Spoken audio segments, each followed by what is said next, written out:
Hello friends, welcome to the success केंद्रा।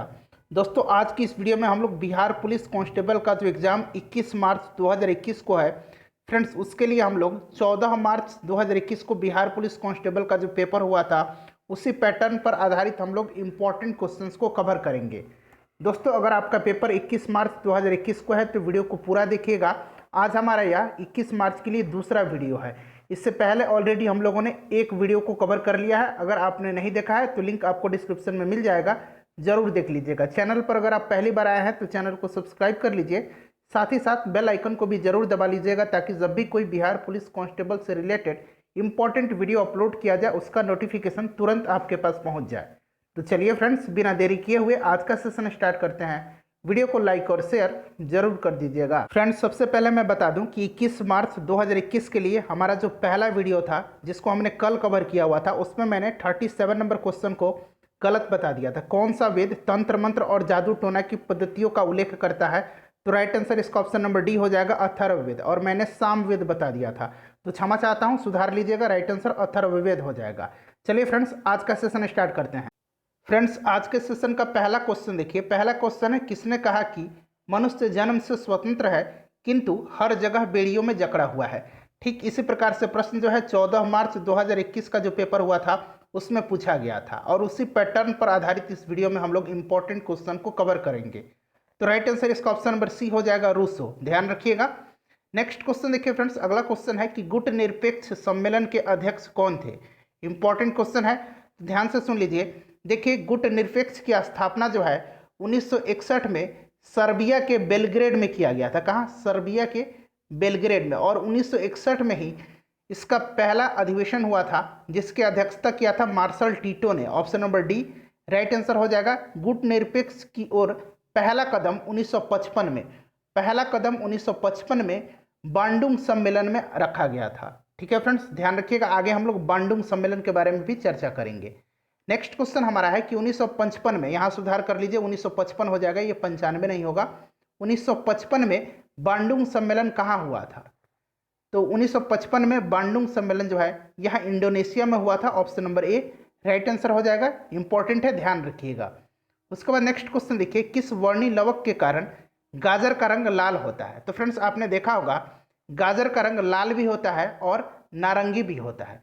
तो देखिए, नारंगी जो होता है यह कैरोटीन के कारण होता है, और गाजर का रंग लाल जो होता है यह एंथोसाइनिन के कारण होता है। Option number B right answer हो जाएगा। टमाटर का लाल रंग पूछा गया था, तो लाइकोपिन के कारण होता है। चुकंदर में कौन सा वर्णी लवक पाया जाता है? विटामिन। तो सबको ध्यान रखिएगा। वीडियो के लास्ट में आप सभी लोग अपना अपना स्कोर जरूर कमेंट करके बता दीजिएगा। और पहला वीडियो अगर आपने नहीं देखा है 21 मार्च 2021 के लिए, तो लिंक आपको डिस्क्रिप्शन में मिल जाएगा, जरूर देख लीजिएगा। मार्स रोग किस पादप से संबंधित है? तो देखिए फ्रेंड्स, मार्स रोग जो है यह मटर में होता है। किस में होता है? मटर में होता है। किसकी कमी के कारण?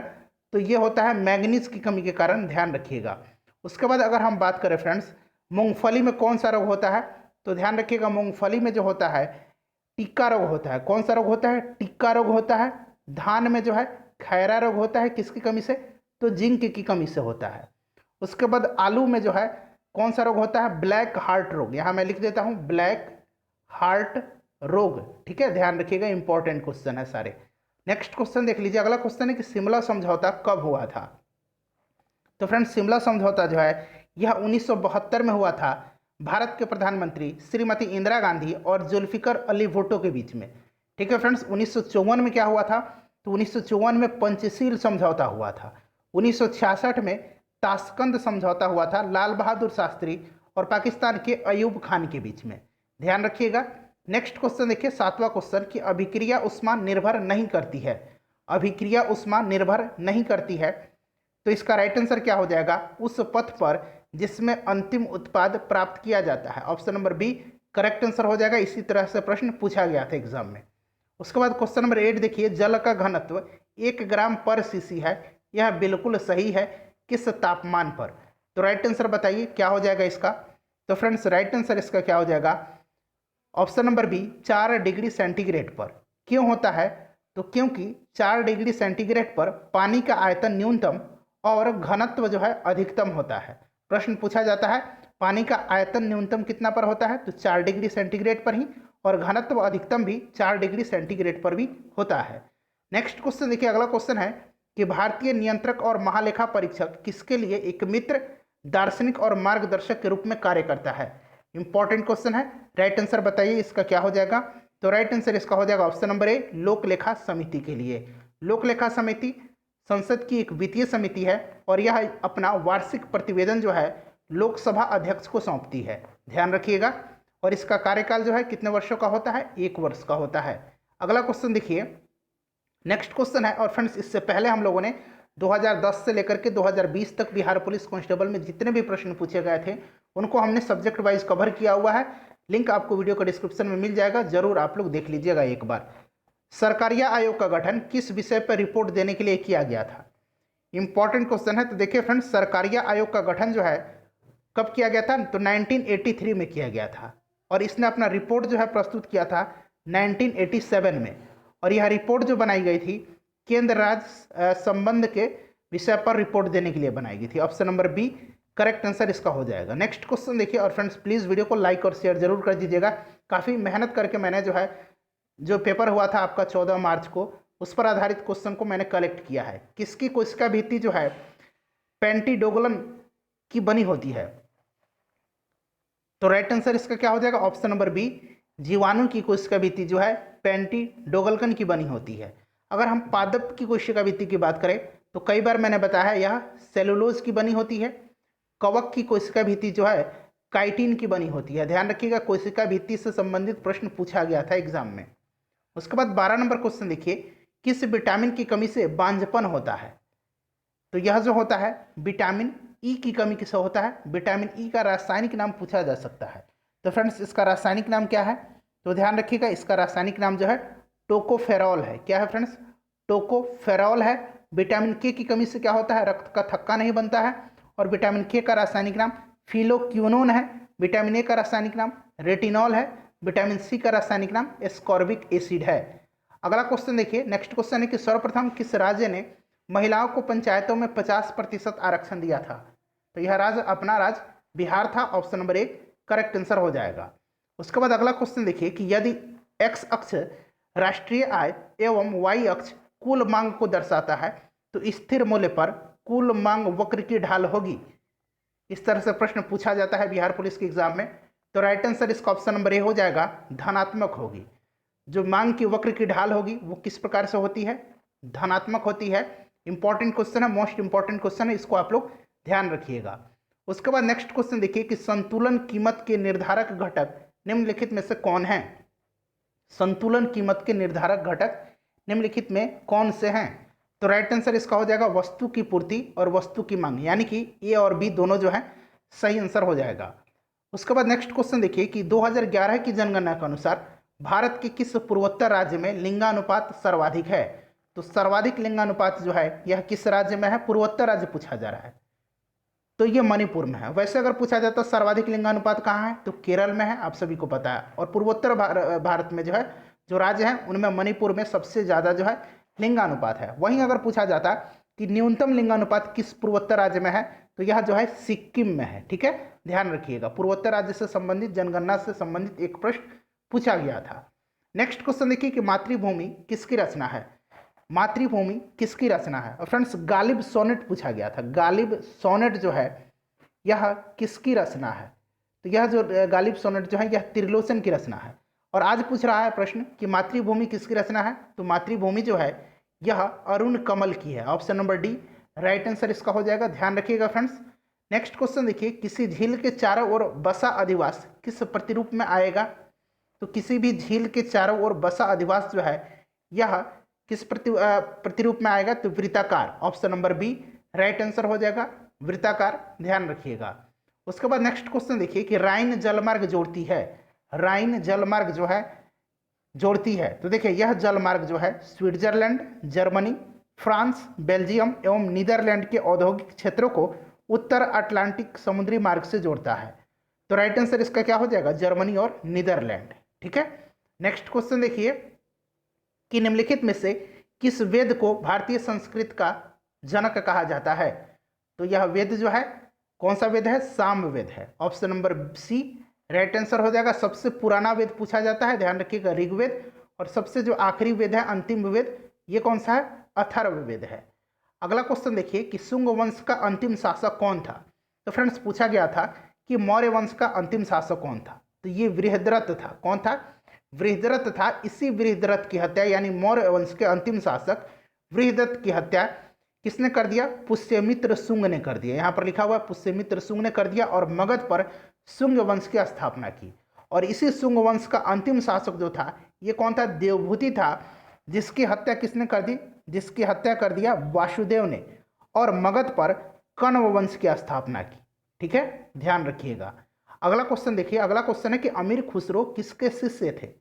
तो अमीर खुसरो जो थे, यह प्रसिद्ध सूफी संत शेख निजामुद्दीन औलिया के शिष्य थे। तो right answer option number A हो जाएगा। ठीक है friends, option number A right answer हो जाएगा। अमीर खुसरो को तूतीय हिंद भी कहा जाता है। ठीक है, ध्यान रखिएगा। उसके बाद अमीर खुसरो को सितार और तबला का जनक भी माना जाता है। नेक्स्ट क्वेश्चन देखिएगा। अगला क्वेश्चन हमारा है कि जनगणना 2011 के अनुसार दूसरा सर्वाधिक जनसंख्या घनत्व वाला राज्य कौन सा है। तो अगर पहला पूछे तो आप सभी को पता है सबसे ज्यादा जनसंख्या घनत्व जो है ये बिहार का है।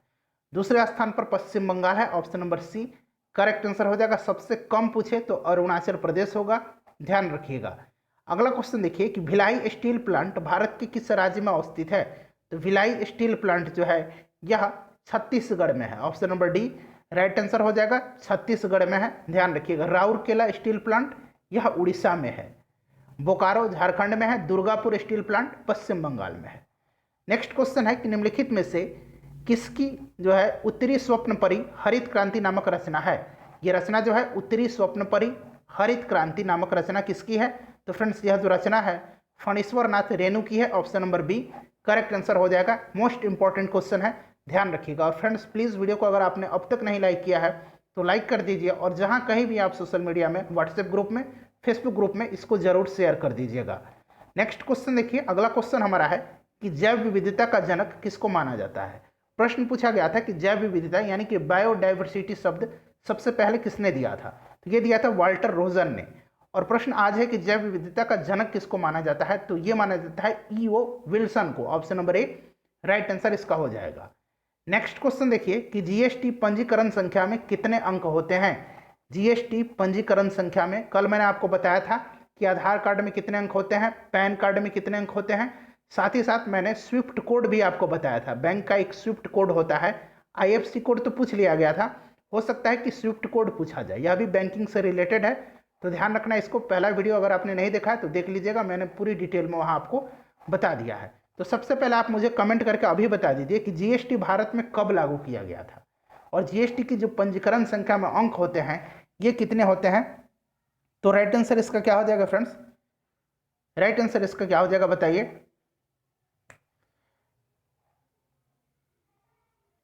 तो इसका correct answer option number B हो जाएगा 15। ठीक है, ध्यान रखिएगा। चलिए अगला क्वेश्चन देखिए। नेक्स्ट क्वेश्चन है कि जब ध्वनि तरंग चलती है तो यह अपने साथ ले जाती है। तो जब ध्वनि तरंग चलती है तो अपने साथ यह ऊर्जा ले जाती है, option number C right answer हो जाएगा। इंपॉर्टेंट क्वेश्चन है, ध्यान रखिएगा। नेक्स्ट क्वेश्चन देखिए कि कृषि प्रतिवेदन 2019 के अनुसार भारत में मक्का का सर्वाधिक उत्पादक राज्य कौन सा है।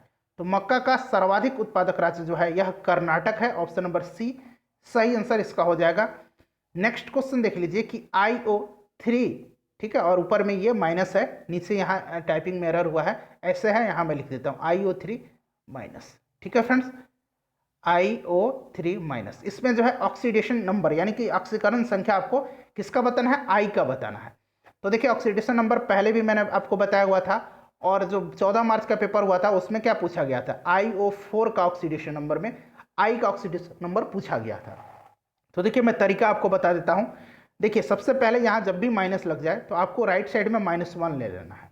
ऑक्सीजन का -2 आपको पता है, ठीक है। ऑक्सीजन है कितना, यहाँ 3 ऑक्सीजन है, ठीक है। जिसको निकालना होता है उसको क्या मानते हैं, x मानते हैं। जोड़ दीजिए, x 3 दूना 6 माइनस आ जाएगा, इधर माइनस है, x इक्वल टू कितना हो जाएगा -1, इधर -6 जाएगा तो ये +6 हो जाएगा, यानी कि कितना हो जाएगा +5 इसका ऑक्सीडेशन नंबर हो जाएगा।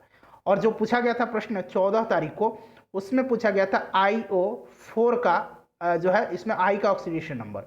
तो ऑक्सीजन का 2 होता है, कितना ऑक्सीजन है, 4 ऑक्सीजन है, किसका निकालना है, एक्स का, इसको प्लस मान लीजिए, इधर -1 मान लीजिए, माइनस जैसे ही आए ऊपर यहाँ आपको -1 मान लेना है। तो अब कितना हो जाएगा, x - 8 = 1, ठीक है, -1। अब देखिए x इक्वल टू कितना हो जाएगा, -1 और +8 यानी कि +7। तो जो उस दिन प्रश्न पूछा गया था उसका राइट आंसर +7 हो जाएगा। आज का राइट आंसर जो है +5 हो जाएगा, option number A right answer हो जाएगा। उसके बाद अगला क्वेश्चन देखिए कि भारतीय संविधान में कौन सा मूल अधिकार बालकों के नियोजन का प्रतिषेध करता है। तो यह मूल अधिकार जो है यह है शोषण के विरुद्ध अधिकार, और यह किस आर्टिकल में है, तो यह आर्टिकल जो है किस आर्टिकल में है, ध्यान रखिएगा, बताइए राइट आंसर इसका क्या हो जाएगा। तो यह जो है आर्टिकल 24 में है और 25 में है, ठीक है फ्रेंड्स, ध्यान रखिएगा। और यह जो है राइट आंसर इसका ऑप्शन नंबर डी हो जाएगा। नेक्स्ट क्वेश्चन देखिए, अगला क्वेश्चन हमारा है कि रेड डाटा बुक किस संस्था के द्वारा तैयार किया जाता है। रेड डाटा बुक जो है किस संस्था के द्वारा तैयार किया जाता है, काफी इंपॉर्टेंट क्वेश्चन है। राइट आंसर इसका क्या हो जाएगा, तो फ्रेंड्स राइट आंसर इसका जो है ऑप्शन नंबर ए हो जाएगा, IUCN। फुल फॉर्म क्या होता है इसका, तो international union for conservation of nature. इसकी स्थापना 1948 में हुई थी, और रेड डाटा बुक में जो संकटग्रस्त प्राणी हैं उनको रखा जाता है। एक बार थोड़ा सा हम इस प्रश्न के बारे में चर्चा कर लेते हैं।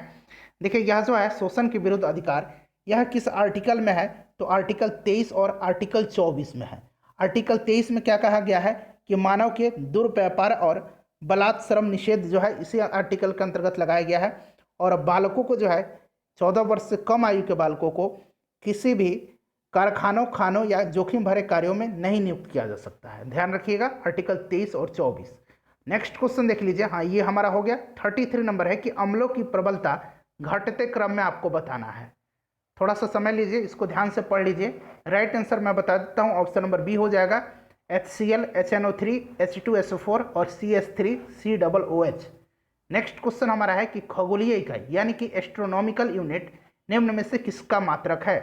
तो यह जो मात्रक है दूरी का मात्रक है। एस्ट्रोनॉमिकल यूनिट, प्रकाश वर्ष, लाइट ईयर और पारसेक, ये तीनों जो हैं दूरी की इकाई है, जबकि दोनों पूछा गया था, लाइट ईयर और पारसेक। पारसेक जो है दूरी मापने की सबसे बड़ी इकाई है, ध्यान रखिएगा। अगला क्वेश्चन देखिएगा कि निम्नलिखित कोयले खानों में से कौन सी आंध्र प्रदेश राज्य में स्थित है। तो आंध्र प्रदेश में जो है यह सिंगरेनी है। सिंगरौली जो है यह कहाँ है, सिंगरौली मध्य प्रदेश में है। तालचेर कहाँ है, तो उड़ीसा में है। कोरबा कहाँ है, तो छत्तीसगढ़ में है, ध्यान रखिएगा। नेक्स्ट क्वेश्चन देखिएगा कि हड़प्पा के निवासी निम्न में से कहाँ से सीसा का आयात करते थे। तो सीसा का आयात जो करते थे हड़प्पा वासी, ये कहाँ से करते थे, ईरान से करते थे, ठीक है फ्रेंड्स। मेसोपोटामिया से ये क्या निर्यात करते थे, मेसोपोटामिया से क्या निर्यात करते थे, तो ध्यान रखिएगा लाजवर्त करते थे। क्या करते थे, लाजवर्त करते थे, पूछा जा सकता है। उसके बाद नेक्स्ट क्वेश्चन देखिए कि मानव शरीर में मांसपेशियों की कुल संख्या है। तो मांसपेशियों की कुल संख्या जो है 639 है। हड्डियों की कुल संख्या 206 है, ये पूछा गया था। उसके बाद अगला क्वेश्चन देखिए कि 1978 में दूसरी बार दोनों सदनों में गतिरोध दूर करने के लिए संयुक्त अधिवेशन किस विधेयक पर, यहाँ विधेयक बना लीजिए, पर बुलाया गया।